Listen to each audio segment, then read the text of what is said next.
পয়লা দিন গেছি চুরি করতে, মাল সামাল যা আছে কাটি একটু ভাঙা কান্দের মতো উড়েছি, বাইরে দেওয়ার সময় দিয়ে সাইন করে আছে, ধন্যবাদ আবার আসবেন। এখন এই বেচারা এত সুন্দর বিরা মানে লেখছে না সেটি পারি। পরের দিন গেছি চুরি করে যখন বাড়িতে যে কাপাক করে দেওয়া হয়েছে, এখানে কি আমার কোনো দোষ আছে?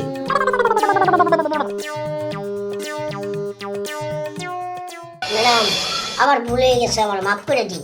আমি বেশি পকেট মারবো না, এখন থেকে 22 কয়েকটা পকেট মারবো। তোমার মতো এইটুকু বাচ্চা পকেট মারো, আবার বলো হাতে গোনা কয়েকটা পকেট মারবা? আই তোমার বয়স কত? আমার বয়স হচ্ছে 11 বছর। 11 বছরের বাচ্চা, এখনো প্রাপ্তবয়স্ক হয় নাই তোমার? লজ্জা লাগে না পকেট মারতে? এখন থেকে আর পকেট মারবা না।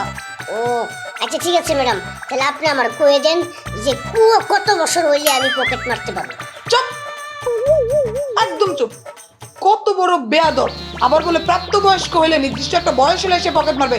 যাও এখান থেকে বেরো। ঠিক আছে আসসালামু আলাইকুম। ওয়ালাইকুম আসসালাম।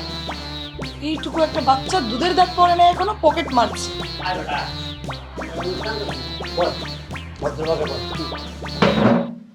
ম্যাডাম আপনারা একটা মামলা নেন।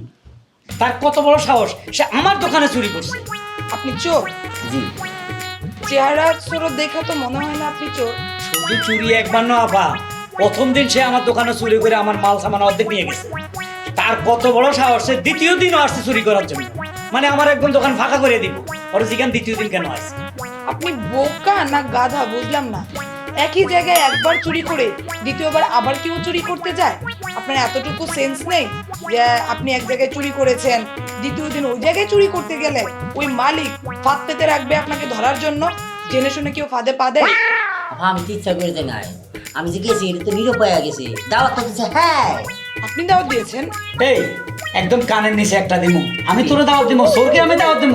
আপা আপনি এটা বিশ্বাস করেন যে সোরকে আমি দাওয়াত দিব? আপা আমি এখানে খোলাসা করে দিচ্ছি, পয়লা দিন গেছি চুরি করতে, মাল সামাল যা আছে কাটি একটু ভাঙা কান্দের মতো উড়েছি, বাইরে দেওয়ার সময় দিয়ে সাইন করে আছে, কি সুন্দর বিরা, ধন্যবাদ আবার আসবেন। এখন এই বেচারা এত সুন্দর বিরা মানে লেখছে না সেটি পারি। পরের দিন গেছি চুরি করে যখন বাড়িতে যে কাপাক করে দেওয়া হয়েছে, এখানে কি আমার কোনো দোষ আছে? শুনছেন শুনছেন, চোরে চুরি আবার চিনা চুরি কি কয় দেখছেন? আশ্চর্য ব্যাপার, এইটুকু বোঝেন না আপনি?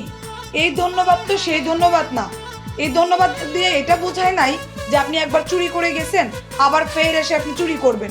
এটা ভদ্র কাস্টমারদের জন্য ধন্যবাদ আবার আসবেন লেখা হয়েছে। যারা টাকা দিয়ে ওনার দোকান থেকে পণ্য কিনে নিয়ে যায় তাদেরকে ভদ্রতার সহিত ধন্যবাদ দিয়েছে, আপনাকে তো না।